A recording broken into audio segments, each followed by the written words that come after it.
Good afternoon. I'm Carla Williams Scott, Director of the City of Columbus Department of Neighborhoods, and it's my pleasure to welcome you to today's Lunch and Learn series. To recognize the 100th anniversary of the women's right to vote, our series this year explores barriers facing women and how each of us can contribute to reducing gender discrimination. With the reopening of our eviction court, the significant financial impact of COVID-19 on people of color, and the disproportionate number of African American women evicted in Franklin County every year, today's discussion could not come at a better time.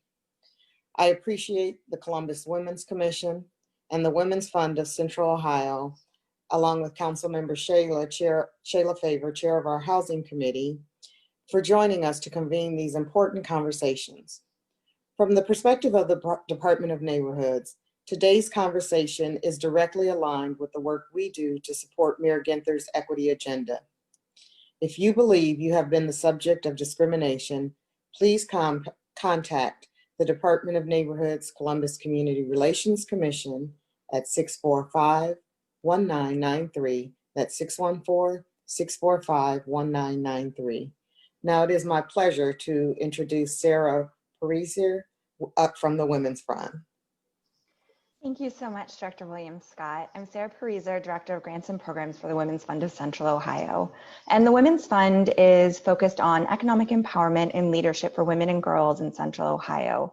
And we do that by mobilizing the community and investing in long-term and strategic change through research, grant making, programming, raising awareness, and driving policy change.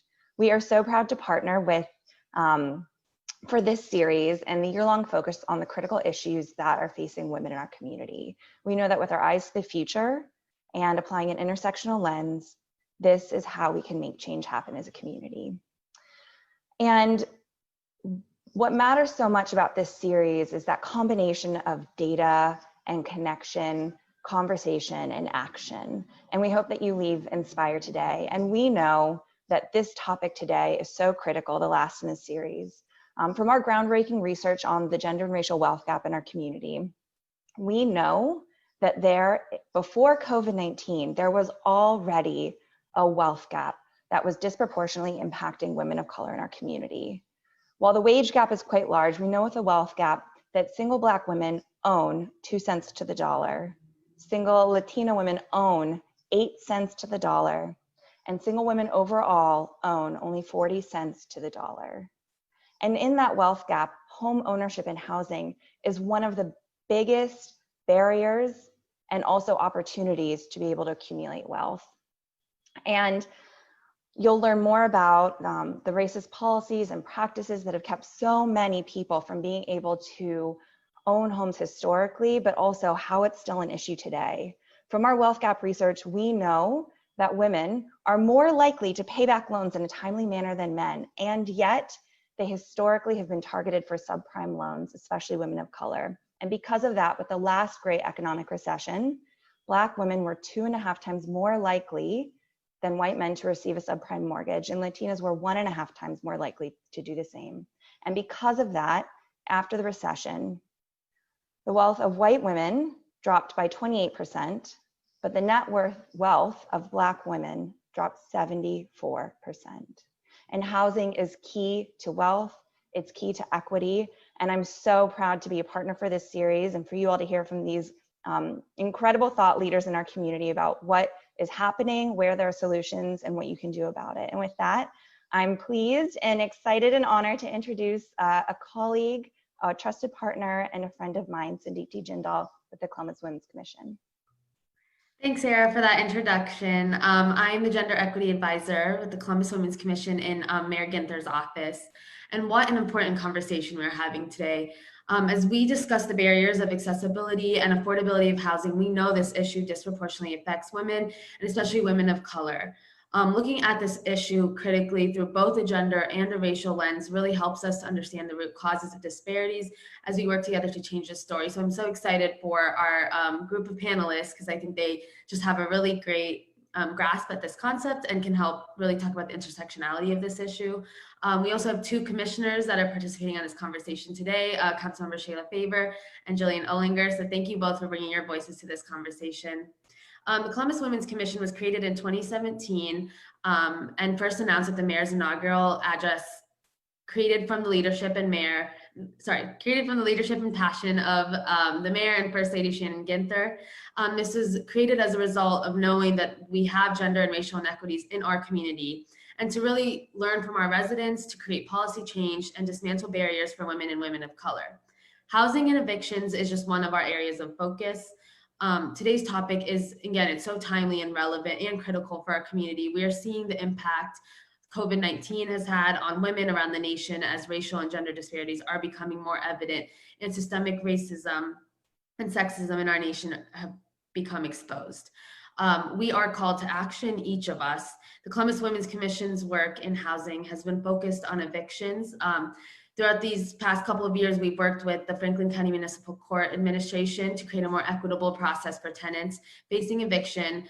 We worked with the courts and many community partners to ensure we're providing access to eviction prevention services, and worked really closely with City Council on access to rental assistance dollars and much more up the pipeline. So we have seen a lot of positive strides in our work. So thank you to our community and the many partners working together to address these issues. And thank you again to the Community Relations Commission for holding these important conversations and focusing on gender for this year's series of Lunch and Learns. We are so delighted to be partnering with the Women's Fund and the city to our viewers today. Thank you to be here and wanting to learn and work together for women in Columbus. I now have the pleasure of introducing a phenomenal leader in our community who is working tirelessly for our residents. She's made significant strides in the past 6 months and continues to be a tremendous advocate for women, Columbus Women's Commission member and City Council member Shayla Faber. Thank you so much for that introduction, and good afternoon, everyone. I truly am honored and excited to help moderate this discussion today around equitable housing for women. First, I'd like to thank Director Carla Williams-Scott with the Department of Neighborhoods, as well as Sarah Pariser with the Women's Fund, and of course, Shelley Biting with the Women's Commission for inviting me to join today's conversation. As a member of Columbus City Council, as well as the Women's Commission, I have been fully committed to addressing our community's needs in the realm of housing, particularly around evictions and affordable housing. In Franklin County, nearly 18,000 evictions are filed every year, and this primarily impacts women, specifically Black women and children. This is unacceptable, and I am committed to eliminating this problem in Columbus. Last fall, with the support from my colleagues on council, I launched the Eviction Prevention Program, a $300,000 fund that supported the Legal Aid Society of Columbus and Impact Community Action to provide residents with legal help in eviction court, as well as emergency rental assistance. And then in March, we were hit hard by the COVID-19 pandemic. Even while the courts were closed, landlords continued to file evictions. Nearly 1,200 were filed between March and June 1st. I continue to be concerned about a surge in evictions as our economy continues to suffer from the impact of COVID.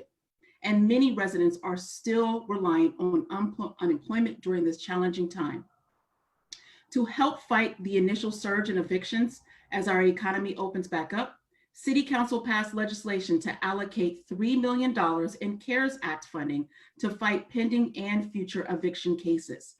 We increased our support to community mediation services by $100,000 to help tenants and landlords come to reasonable outcomes in a pending eviction case.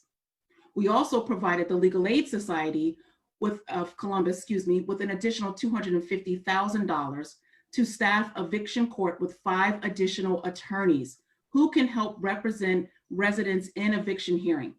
Legal Aid has an amazing track record, and more often than not, those who have legal representation can avoid an eviction or reduce the penalties they may face. And finally, we have worked with Impact Community Action to provide them with $2.65 million to support the Hope Fund, which will aid in direct rental assistance for residents.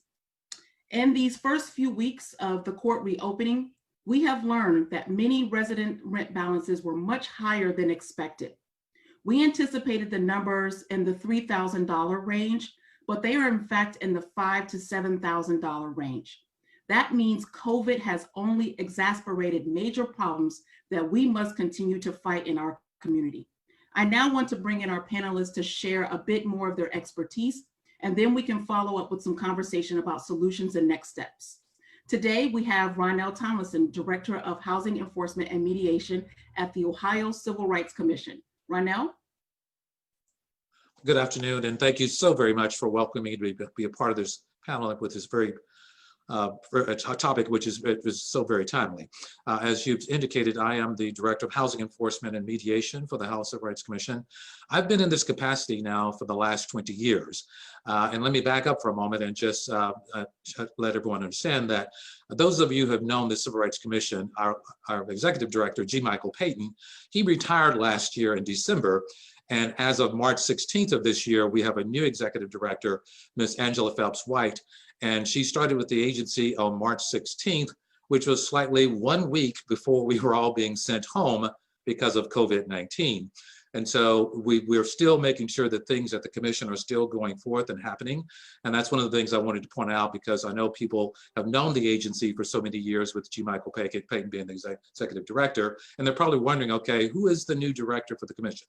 That person is Angela Phelps-White, and she's a former judge as well for the state of Ohio. So with the Ohio Civil Rights Commission, okay, a little bit of background on the commission. We are a state agency, okay, and we were founded back in 1959. And we actually began doing housing for the state of Ohio back in 1965, which is actually 3 years before the passage of the Federal Fair Housing Act of 1968, okay? And so we have been around since that long period of time. We're also a state agency that is deemed substantially equivalent to the Federal Fair Housing Act. And so we call that being what we call a Fair Housing Assistance Program agency is what we are. So in essence, cases that may or may not be, that may be filed with HUD directly, then HUD is going to defer those charges to the commission to conduct those investigations. The commission also accepts charges of investigation itself via our website, which is crc.ohio.gov, and you can easily go online and file charges there if you desire to do so. We also are taking charges through the phone as well as through emailing and so forth throughout the agency. So I want to make sure that everyone understands that even though we are seemingly working out of the offices, the commission is still here to take charges of discrimination that may be filed based upon race, color, sex, national origin, ancestry, religion, disability. And with today's topic being women's issues dealing with housing, some of the things that the agency may be covering that may be dealing with women is, I've always said, familial status is the presence of children who would be under the age of 18 that a person may have.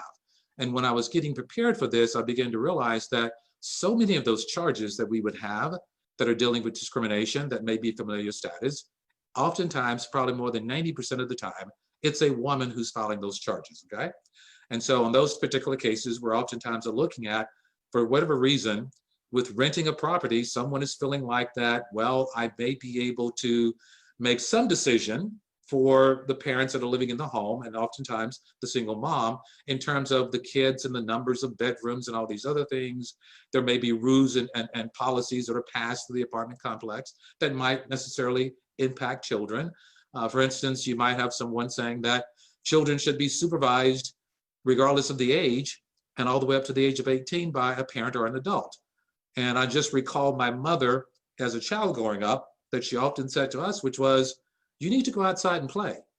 And believe it or not, I've seen cases where landlords are even concerned about children being outside playing. And when I remember as a child growing up, I thought, well, that's kind of odd that we would be concerned. Other areas that we would be looking at, of course, would be sexual harassment. And the commission, as well as HUD, is very, very serious about investigating cases that may be dealing with sexual harassment, particularly in this time of COVID-19.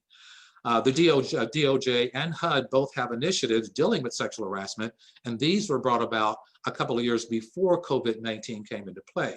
So issues of sexual harassment have been there, and these types of cases that we've seen are not just a private housing provider, but it's also metropolitan housing authorities, where a woman may be coming back in to recertify being on subsidized housing. And in order to get to the appeals process, there have been instances with public housing authorities where men are there and they're sexually harassing the women to get through the process. Another area that we're looking at is just purely gender-based discrimination, okay? And which is dealing about men versus women. And particularly, I think many of the people listening may be familiar with the Violence Against Women's Act. Well, I do not believe that the state of Ohio ever passed such a statute, but the commission still does investigate those charges because you're basically trying to say, okay, how do you treat men and women when there may be an issue such as going on between someone, okay? So if you're going to just necessarily evict a woman because the boyfriend and or the spouse is causing problems, that may be problematic, particularly based upon what the landlord may be saying. And we did have a case that made it all the way through our administrative law judge. And I believe that case may or may not be online at this point in time, but it was a case where the commission was looking at the landlord saying to the female, asking her questions about the children's father. Will the children's father be visiting the home? And how often will the children's father be visiting the home? Okay. And then the deal is on those investigations, we're investigating how do you treat those folks? And literally there are lots of things that are being talked about in this particular type of case. Other areas that we would be looking at is, believe it or not, mortgage lending, okay? We are still seeing cases whereby a woman and her husband will go in to buy a home and the lending institution will find out that the female is pregnant, okay? And oftentimes they're concerned about whether or not the female will be actually having income still coming in during the pregnancy. And when you look at those types of cases, you're looking at saying, okay, are they asking those same questions of the male? Because clearly in today's society, it takes two parents to raise a child in the best way possible. So while there's the concern about the female and whether or not she would return back to work, our investigation is saying, okay, how would you treat the woman? Or they literally are saying that women will not return back to work after giving birth to a child. And not only has the commission investigated charges such as that, so has the HUD and the Department of Justice as well. I oftentimes will go to the DOJ website under the civil rights section, and that's where I can find lots of cases nationally that provides me even more information with regards to what's happening with certain subsets underneath our statute. And so in this instance here, you can actually go to that website and pull down cases that they're dealing with that deal with sexual harassment and gender issues as well. Thank you. Thank you so much, Ronell. Next up, we have Ms. Jillian Olinger, Chief Mission Officer at the YWCA Columbus. Jillian? Good afternoon. As Shayla said, I have the honor of serving as Chief Mission Officer for YWCA Columbus. And YWCA Columbus is one of our city's legacy institutions. We've been serving our mission to eliminate racism, empower women, and promote peace, justice, freedom, and dignity for all for over 130 years. And as an organization, housing is really in our DNA. We were founded with the goal of providing housing for young women who were coming to the city seeking economic opportunity and a safe place to call home. I would like to situate my remarks today in the context of race, homelessness, COVID-19, and some of the fallout. As the COVID-19 pandemic spread rapidly throughout our communities and throughout the world, it once again exposed the US's 400-year pandemic of racism. We know that African Americans fare worse in terms of poverty, homelessness, chronic illnesses, and more. And while initially the story was that COVID-19 was this equal opportunity disease, we know that is not the reality in fact, and increased attention was brought to the racial disparities in who is contracting and who is dying from COVID-19. In Ohio, the breakdown by race and ethnicity was first released on April 9th, at which point 18%, or 1 in 5 of confirmed cases were African American residents, although they make up just 12% of the state population. And likewise, we see racial disproportion in who experiences housing insecurity, evictions, and homelessness in our communities. In Ohio in 2017, almost half of Ohioans who accessed homeless services were African American. And we know beyond question that this is no accident. We have 400 years of oppression of Black and Brown people that continues today through structural racism, implicit biases, outright and explicit bias and discrimination, and more. And we see the outcome of all of this play out every day at the family emergency shelter that the YWCA has operated for the last 15 years. In 2005, when we stepped in and said yes to running a family homeless shelter, the first in the region, many of us thought that family homelessness was a blip on the screen. And instead, it has become an entrenched issue in our communities. And now we're at a point where we could build another family center today and fill it tomorrow. And that would be 65 families if we include our overflow space and about 300 individuals. And the people that we're seeing coming through our doors do not look like me when it comes to race. African Americans make up about 25% of the Columbus population, but 79% of our heads of household at the shelter identify as African American. From a gender lens, 75% of our heads of household identify as female. And when we asked why they were homeless, 1/3 reported it was because of evictions. And we know this is likely an undercount because the process of informal evictions that also occur. So not only is this pandemic unprecedented in our times, but so is the economic impact, which of course then has impacts on housing and household security overall.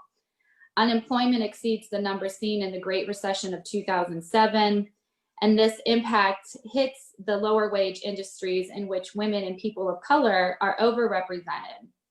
Almost 25% of Black and Latinx people work in these industries compared to 16% of white people. And in April alone, payroll job losses exceeded 20 million, and there is no historical parallel to that figure. And of course, families at our family center are not immune to these effects and are especially vulnerable. Impacts for our families have included a shortage of available work, reduced ability to work due to school closures as the pandemic spread, job start dates and interviews that have been put on hold indefinitely, and of course, an increased concern and anxiety about the health and well-being of the family. From the beginning, important steps were taken to manage the fallout of a pandemic for our neighbors who are experiencing homelessness and especially vulnerable. Community Shelter Board has done a remarkable job in helping our system navigate these unprecedented challenges.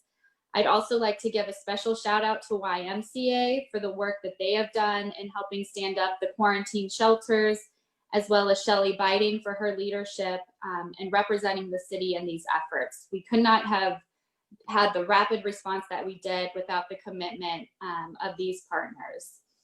With the local and federal moratoriums on evictions and the emergency rental assistance provided by the city, the county, the federal government, and other donors and foundations, the system has been able to more nimbly provide relief to the tenants who so desperately need it and divert families from entering the system in the first place. But as Shayla described, the continued impacts with unemployment and COVID-19 are making us nervous in terms of what we will face on the other side and as the fallout continues to happen. And I will close there and look forward to talking about action steps in the next round. Thank you so much, Jillian. And finally, I will turn it over to Kelly Capitoso. Kelly is with she's a senior data and policy specialist at the Kirwan Institute. Kelly? Thank you so much for the introduction, and I'm so excited to be here for this conversation today. Again, I'm Kelly Capitoso, and I am at the Kirwan Institute for the Study of Race and Ethnicity, which is a racial equity think tank at The Ohio State University. Again, I'm so excited to be having this conversation around gender equity in housing because it fits in so well with Kirwan's mission and alignment to create just and inclusive societies where all people and communities have the opportunity to succeed. And our major areas of focus are social inclusion, civic engagement, and economic justice. So I just want to first thank all of the partners at the city, the Department of Neighborhoods, and the Women's Commission for holding this space, and of course to Councilmember Favor for moderating. Also just want to say it's great to be able to speak with Jillian and Renelle. We were joking a little bit behind the scenes that it feels a little bit like a family reunion. But before getting into Kirwan's research on the topic and getting into the statistics, I just want to take just a moment of time to acknowledge the moment that we're in and the heavy weight that it carries. Amidst COVID-19, as well as a mass resistance against persistent racial equity and violence, we're in a pandemic within a pandemic. And many on this call, including our own presenters, are working on these issues in a variety of capacities within our professional as well as our personal lives. And those are incredibly heavy burdens. So I'm just so appreciative of folks that are tuning in this afternoon and spending their time with us virtually, as well as who are also speaking loudly for justice in our city. And it's also important to reiterate and be very explicit about the lens that Kirwan approaches gender equity through our research. Leaders in this space at the highest levels of the profession, as well as local leaders, show that it's necessary to have an intersectional lens around gender equity, meaning that it's necessary to always talk about race alongside gender if we're truly going to elevate the experiences of all women. Intersectional gender equity also means that we acknowledge the trans and non-binary communities in this space as well. And the Women's Fund and the YWCA, of course, under Christy Angel's leadership, have been championing this explicit commitment to intersectional equity long before this moment. So even though this conversation was planned well ahead of time, it's nevertheless incredibly timely. And housing is something that our research really speaks to because it's really the lowest threshold for which every other need can be met for women and families in our community. And housing security is a critical social indicator of health. More importantly, our housing landscape truly sets the standard for how equitable, how fair and inclusive our city can be. So in many spaces in Columbus, we're embarking on efforts to really hold this banner as an opportunity city.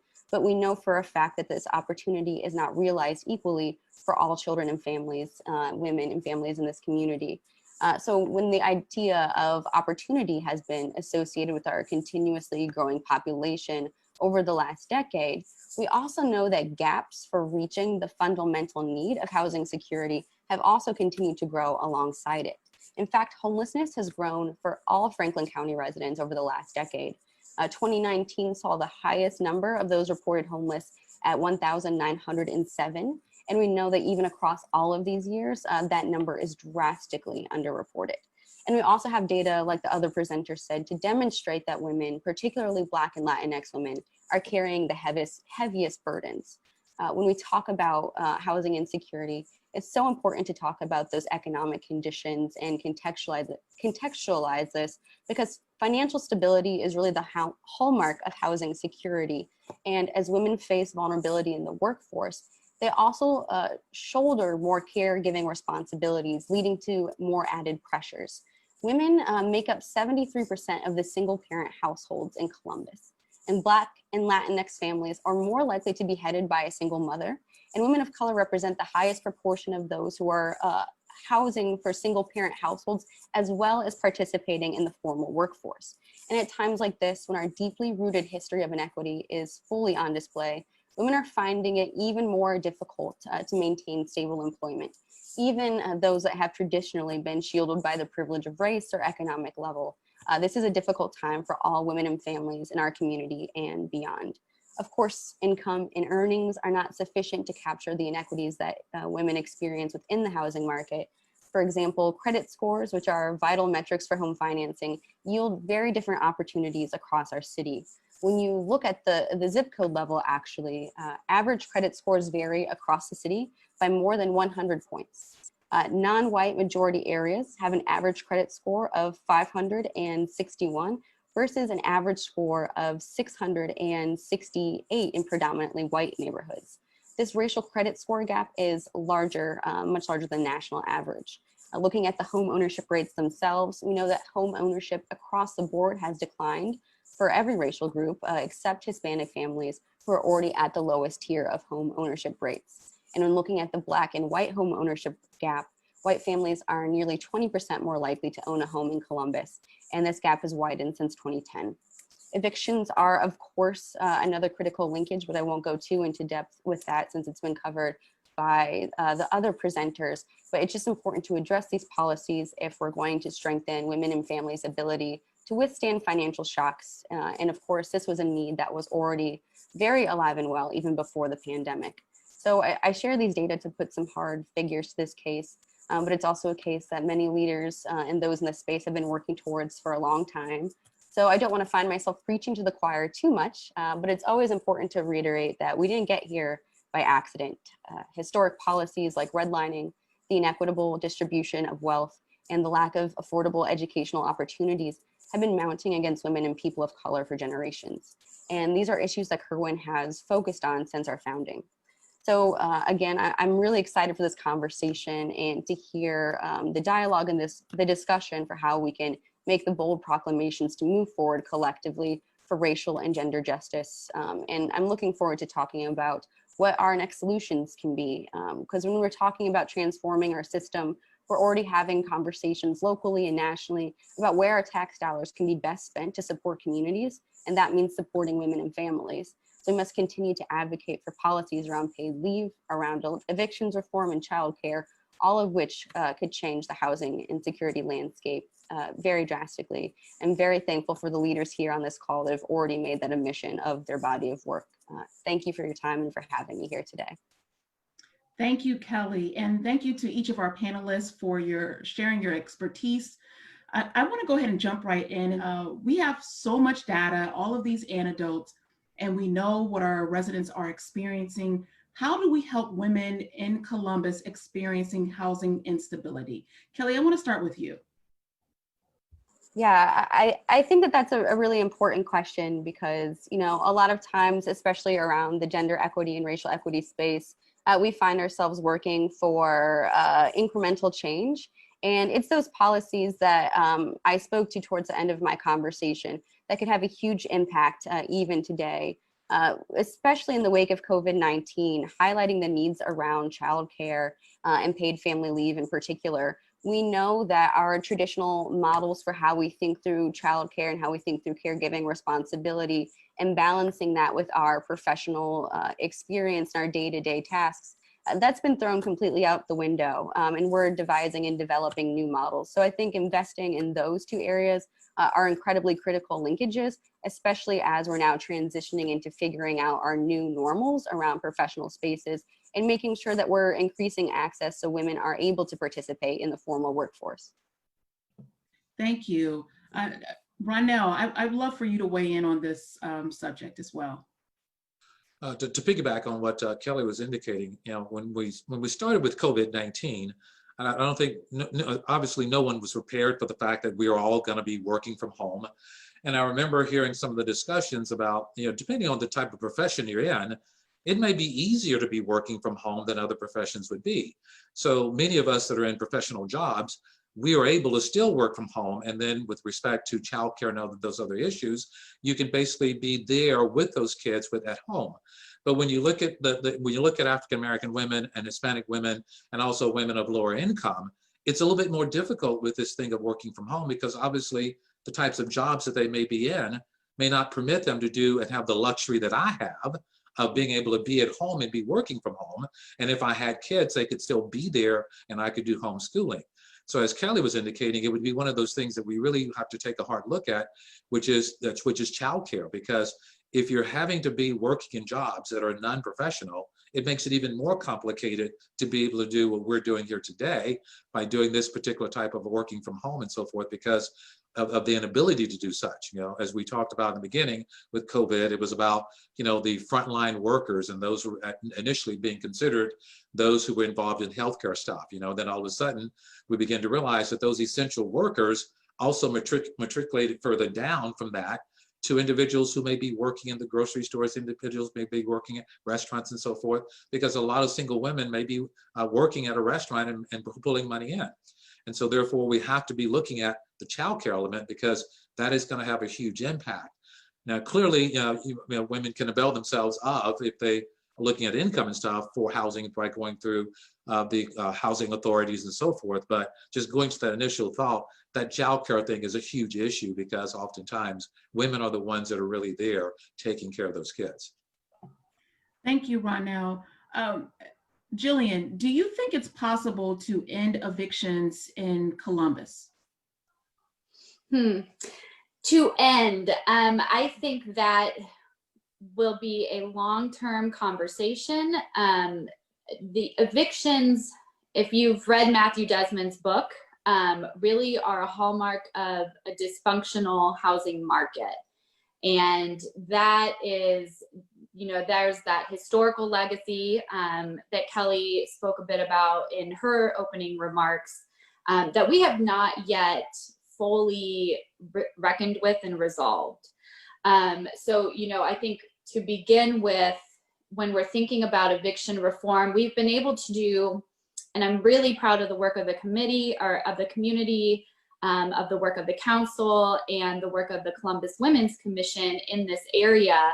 But a lot of the change that we've been able to bring about so far has really been in the courtroom. And so it's very downstream. If you think about the continuum of housing insecurity, that's one level above where YWCA, concentrates some of its work in terms of providing services and temporary shelter for homeless families.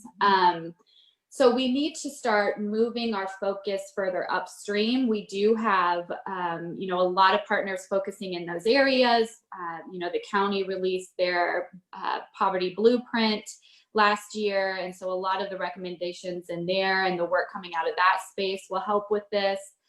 Declaring racism as a public health crisis and acknowledging the social determinants of health, of which housing is part of that, is another way to really begin to address the issue of evictions in a more holistic form, and acknowledge that it's a bigger conversation than what is happening just between that individual tenant and that landlord and non-payment of rent. Again, it goes back to the wealth inequality that Sarah kicked us off with the conversation this afternoon. And that, again, is a 400-year issue in the making. So while we've made some really good progress, we're not done yet. And I know the commission is continuing to focus on this and the work ahead. And again, with the leadership council member favor that you've provided, I'm confident that we'll continue to make progress in this area, but it's a long-term conversation. Yeah, so one question that we received online, I'm going to pose this to you, Kelly, and just in light of the civil unrest that we're seeing in Columbus and around the country, and specifically as it relates to evictions. Even in my remarks, I made a statement about we see the numbers for Black women and families being the most highest in our own county.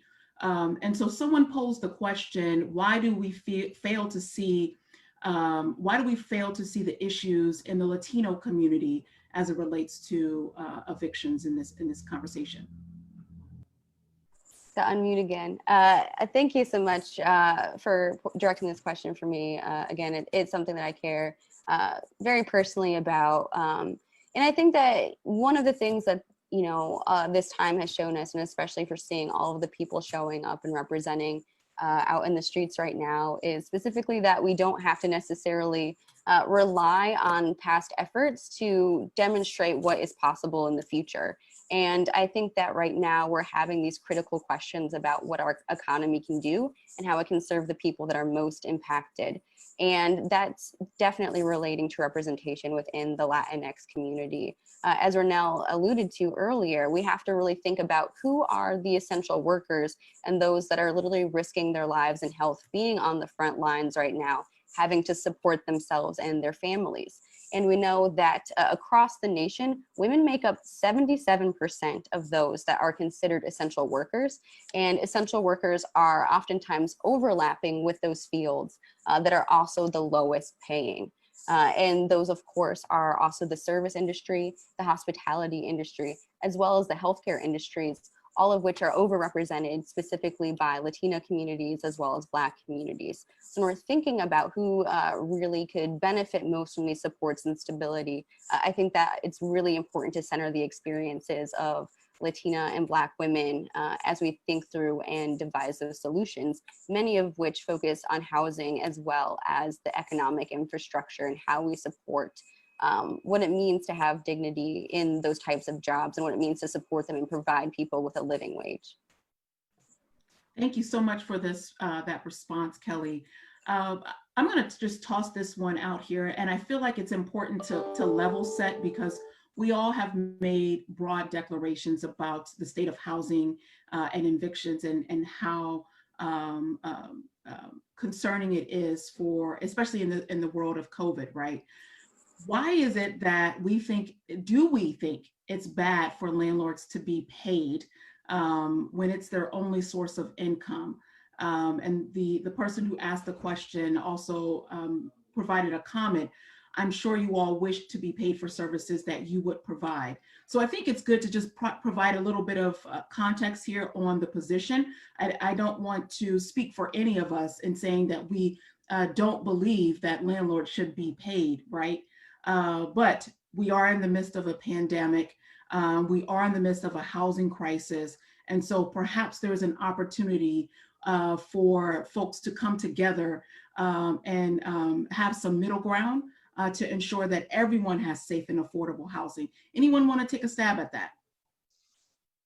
Let me, if you would, I'll address part of that because I also work with HUD and my liaison for the Civil Rights Commission with HUD. And I know that from the years of being here, I think the question was about why should the landlord be paid? Did I get that correct? Not be paid. No, why should he not? Why the landlord should not be paid? Yeah. Okay, so we're addressing the issue of well, the pros and cons to not. Is correct? Is that what? Yeah. So basically, the question is, if our advocacy is to make sure tenants are being taken care of, the same should extend to a landlord as well when that's his only source of income. Yeah, because I know that from my years with working with HUD. Something I didn't discover in my early years of working with the agency was that even with subsidized housing, that rent receipt that landlord is receiving through the feds, it's only covering a certain amount, okay? Mm-hmm. And if there's certain amounts of things that are there, like is the maintenance of the grounds and the maintenance of the individual units, okay? So over the years of doing this work with the commission and then being connected with HUD through that, I began to realize that there are a certain amount of dollars that are being set aside to maintain that property, okay? And so if that landlord's not able to make sure that the foundation is secure, the roof work is being done, the electrical stuff, it needs to be upgraded and so forth. So in terms of what HUD is doing in terms of its housing, they're actually allocating a certain amount of money to take care of that. Oftentimes we forget that with that landlord, there's still a mortgage that's there, that they're still taking care of. And so in the process of taking care of paying the mortgage for that property, but you're also using some of those dollars to take care of that property. So there may be a very, very strong argument of saying that if we don't want individuals to be evicted, and particularly families, families are the backbone of the country and the nation, okay? If we sincerely believe in the families and that is our key to success, okay, then we have to do something with respect to doing anything that we possibly can do to keep people from being evicted because the landlord is not getting paid while that's going on, because clearly there's a lot more to the payment that they're receiving in those rental receipts that go to the upkeep of the property. Thank you, Ronell. Jillian, I'm going to turn it over to you. Are there currently any efforts underway to expand the YWCA to house more families? To house more. So because we're still in the pandemic crisis, so what our system has been able to do successfully so far is divert families from entering the system in the first place. So we can actually accept, we have room for 50 families, individual family rooms. So there's privacy built in there. And in our overflow space, we can accept an additional 15 families. So when we're at full capacity, we're housing 65 families. During a pandemic, you cannot be socially distanced and safe in a congregate setting. So we have seen what we call our census actually go down. For us to be able to house additional families beyond the 65, it's a matter of space.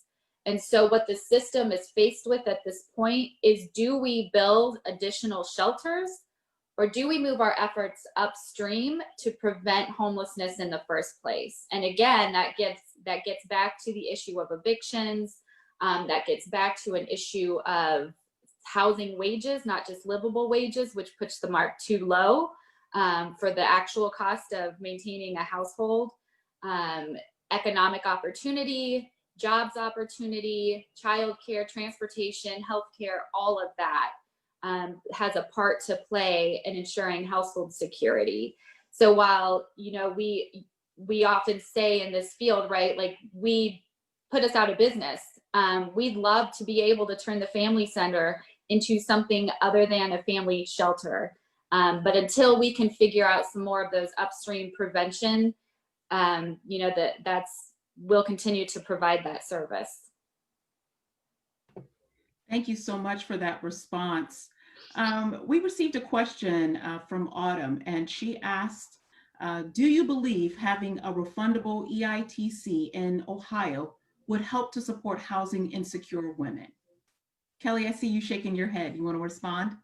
Yes, absolutely. I think that's a great question, especially for those of us that probably spend too much time looking into economic policy. The short answer is absolutely yes. The long answer is to say that Kirwan has actually been working in this space for a long time, so expect a forthcoming report to be talking about the earned income tax credit and just the tax code as a whole for being a means to eradicate poverty for all people. But it's really important to focus on our tax code because there's so many subtle rules within the tax code that really perpetuates inequity that a lot of us might not otherwise think of. Things like providing credits for married folks, providing credits for those that own a home. These are all limiting for those to be able to build wealth and to maintain the benefits of the tax code that are oftentimes single working mothers. So it's really interesting to think of the tax code as a potential mechanism for either exacerbating or being able to close equity. So I think that that's a really important point since it is such an important way that we can generate wealth as a society. Thank you, Kelly. Ronell, do you believe that more affordable housing will be developed or can be developed, given the fact that we were in a housing crisis even before COVID? I would like to think that there could be more affordable housing being developed, but I know that the trend has been, and housing in general, in terms of developing, it's always the law of demand, okay? What is out there being demanded, okay? So we know that Columbus has gone through a period of time where there was very little rental housing in Columbus whatsoever, okay? And then having worked in downtown Columbus since about 2007 or so, we've seen this real surge of housing in downtown Columbus from apartments and condos. And I know the cost of these things is pretty high. I mean, I even did, not like an inspection, but I went by an apartment complex in downtown Columbus several years ago. It was a 2-bedroom unit with less than 1,200 square feet. The going asking rate for rent was $2,500. I know that just over on the west side, just past the Vets Memorial, there's another new apartment complex that's been built. And when I was looking at that, it's simply an efficiency, okay, which they were calling a studio. And I'm kind of old school, so back in my day when I was growing up, a studio kind of meant something that was a warehouse that you converted into studio, but it's still an efficiency. Mm-hmm. But I was looking at them saying $850 for an efficiency. I had a 3-bedroom unit, old style condo up in Clintonville, back when I was coming out of law school back in 1990, in year 2000, and I was paying $850 for a 3-bedroom unit in Clintonville with off-street parking and washer-dry connections in the basement. There's a serious need that we've got to address the issue of the affordability because, if I was a student coming out of college, I couldn't afford the prices that they're doing today. They'd be impossible to do. So imagine that impact upon a family with kids. And again, if we're looking at that, we've got to be able to say and address some of those issues. And we know COHIO is an organization that's here, the Coalition on Homelessness here in Ohio and Affordability. They're working on those issues with the legislators across the street and other officials and so forth. But there has to be something to say that Columbus, while we're busy with having all this influx of people moving in, we also need to be addressing the issue of saying we've got to have some things affordable as well, for sure. And it can be done. Right, Jillian. Actually, Jillian was coming right to you. Go ahead. Yes, if I could jump in. I also just want to highlight that MORPC has convened a regional housing plan for our region, looking at this issue specifically. It's got over 60 stakeholders represented in an advisory committee. There are opportunities to weigh in. Of course, the process got interrupted with COVID, and the engagement that we had hoped to do as part of this will look very different than what was originally planned. But this has become a priority for the region, for the city, and echoing Ronell's remarks, but also adding on, one of the things that we have to look at is the cost of development.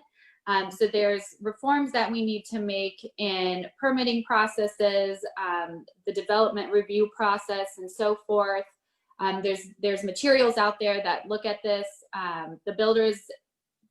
The BIA, Builders Industry Association, has research and studies on this as well.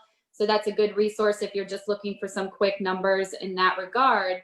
But even more fundamentally, we have to look at our zoning. We have to look at who we consider a good neighbor or who we accept within our community. And this isn't just an issue of policy, right? This is also very much an issue of implicit biases and the way we built our communities, who we allowed in, who we would not allow in. And that continues to this day. So, affordable housing not being permitted, or multifamily housing, or density is kind of the new code word that a lot of communities are using to resist more affordable housing being developed within their jurisdictions.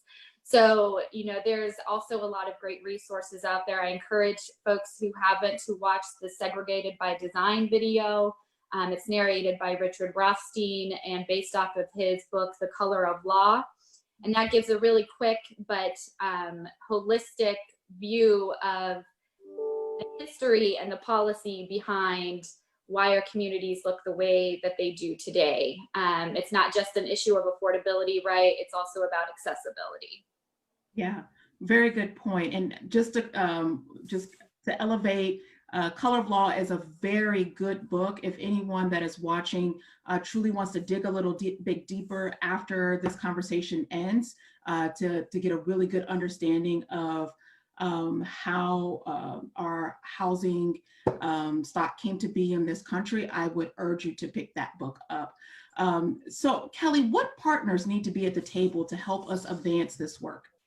Yeah, thank you. And I did want to just kind of speak briefly to some of the previous points, and we'll also speak to some of the partnerships around housing affordability and why it's so important. But I think that we really need to define what we mean in terms of what it means to have affordable housing. Because, I'm someone that I'm still a renter. I rented in Wineland Park during the rapid wave of gentrification. I was also serving on the Civic Association at that time. And oftentimes there is a justification that because fully subsidized housing existed in that neighborhood, then that was a reason to not provide affordable housing at the rates of, maybe $700, maybe $800 for a single family home. So I think that it's really important that we also preserve and maintain that critical mid-level housing stock, and think about that in terms of how do we preserve that for everyone. And that really gets back to the question of who do we want speaking at the table? And, in addition to partners, I think that it's about making the process itself incredibly transparent. I think that there's been a lot of conversation that I've been really proud and encouraged about here locally about what incentives are in place for developers. And do we have those similar types of incentives and similar types of transparency around those conversations that smaller, more affordable housing can be invested in, as opposed to what kinds of restrictions, what kind of mechanisms do we have in place for evaluating those larger corporate developments, and being able to weigh in on those processes. So I think in addition to just making sure the correct partners are there, how do we make it so that the entire community can be present in those conversations? And I also want to reiterate the fact, Jillian already mentioned MORPC and their great role in being able to champion this forward. As well as Community Development for All People has been a longstanding partner of Kirwan for a very long time, and they've done an incredible job at being able to have the role of purchasing housing stock and maintaining that on the south side around and below market rate. But again, that's only a very small portion of housing when we think about the whole city. So I think that as much as we continue to have this conversation around those incentives and around transparency and who's at the table, it's going to be even more important as our population continues to grow and those gaps continue to widen. Thank you, Kelly. We are starting to run out of time, which is so sad because we're like really getting warmed up. But I'm going to throw this last question out there for anyone to answer, and all of you can respond. Are there any other communities that are getting this right? And from whom can we can replicate policies and programs here in Columbus? You know, Ronell touched on some of the intricacies around building affordable housing. And so from your respective point of views, do you see any cities that are really hitting the nail on the head when it comes to affordable housing? Silence. Well, I haven't seen the final results yet, but this kind of case study comparison is being conducted by MORPC so that we can learn some best practices. But I would say in general, this is, while many communities have said it's a priority, I don't think communities generally have gone far enough.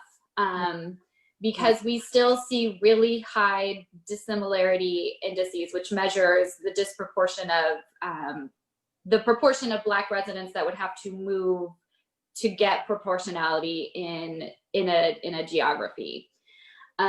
So while we say it's a principle and it's a value, we've not done enough to ensure that our policies actually reflect this.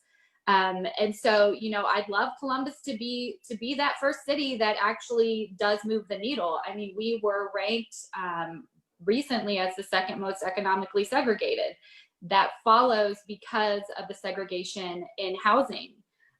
So, you know, we have a real opportunity. I think there's more openness as a result of COVID and just the sheer impact of it. That people may be willing to have conversations that either were politically risky before or, you know, just were maybe non-starters. I think we're seeing this in a lot of different policy areas as well. But just as a general fact, you know, I think this is still an experiment that we're struggling with, but I'm hopeful that Columbus can be that best practice. May I add to that as well, which is, and leaving on another note, I lived in Old Town East for for more than a decade. I'm now living in Westgate, which is just past the hilltop. What I do note this time around with Columbus, unlike the years previous, is that this growth that's happening, I'm now beginning to see it infiltrate into the Old Town East area. I'm seeing it infiltrate further west. You know, I'm seeing it through the Arena District moving westward. And I wager that if we would examine what they're doing there with all the new building that they're doing there, moving westward, do the same thing and figure out how to do the thing in those other areas, such as rolling right up to the hilltop. You know, because I'm seeing some developments that is happening there, but it's moving at a quicker pace than it was in previous years. So I've been here since '96, but we can make that work. It can work very, very well. And if you provide these incentives to get people to move back into the downtown area, like tax breaks and so forth, you might want to try to do the same thing. But whatever they're doing in those other areas where they've got this massive growth, examine what's going on there and see if we can get those developers and builders to do the same in those other areas. Kelly, any last words? Yeah, I'll just thank you all for having and inviting me to the conversation today. I appreciate all the support and all the questions coming in, and just say how encouraged that I am to see so much investment and movement towards these better incentives, towards financial equity, and even addressing things as, you know, as large as our tax code, because I think that reform needs to be sweeping towards every aspect of the system. So thank you for including me in this today. Well, thank you to our panel. Thank you to the Department of Neighborhoods. To me, it sounds like we need a part 2.